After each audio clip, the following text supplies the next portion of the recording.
Whether young or old, the sound of a school bell ringing around 2 or 3 p.m. conjures up vivid emotions or memories. Join us as we travel across the country, from Florida to California, to explore what is happening in our communities after school. From Bakersfield, California, to Birmingham, Alabama, 15 million children spend the after-school hours alone and unsupervised. For good reason. Many have termed these after-school hours the danger zone.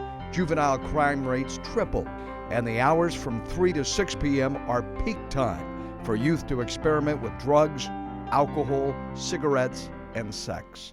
Fortunately, there is another side to this story, one filled with hope and opportunity. All over the country, after-school programs are keeping kids safe, inspiring them to learn, and relieving the stress on working families. In after-school programs, youth get help with homework and time to bond with caring adults and mentors.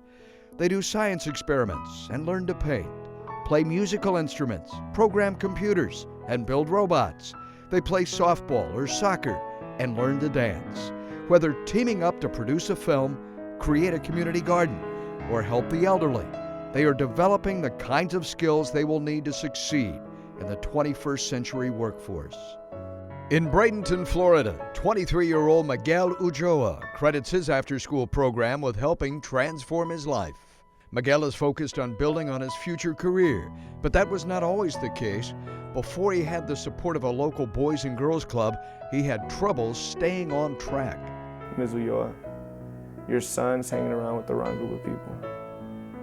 Do something to get him out. Anything. And my mom started bursting out in tears. And I was like, what am I doing, Meet Linda Martin of Birmingham, Alabama, a teacher and mother of 7 adopted children. The after-school program is a lifesaver. In after-school care, they have like a homework helper. So they really helped me with my homework, and that kind of brought my grades up a little. I think the children here at Grantswood need what every child needs, is a safe place to be after school and somewhere that they know that people care about them. In Farmington Hills, Michigan, elected officials understand the role after-school programs can play in helping kids succeed. We discovered that children usually had 2 choices if their parents were working and they went to an empty home.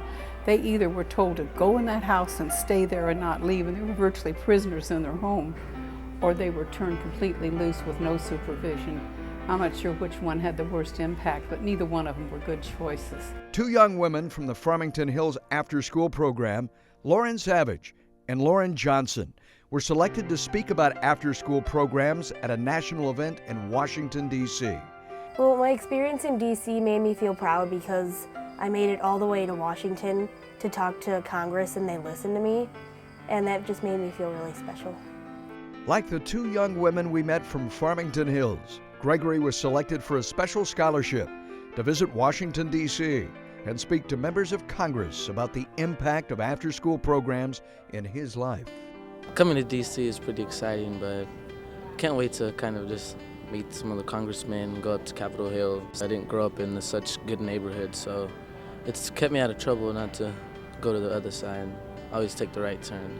This fall, Gregory Quintero of Bakersfield, California, will be the first in his family to attend college. These powerful stories shed light on what can and should be happening after school in all our communities. We need more programs so we can meet the demand and ensure that all our kids are safe, supervised, and engaged during these critical afternoon hours. The Afterschool Alliance and Bright House Networks are helping lead the way, but we all have a role to play.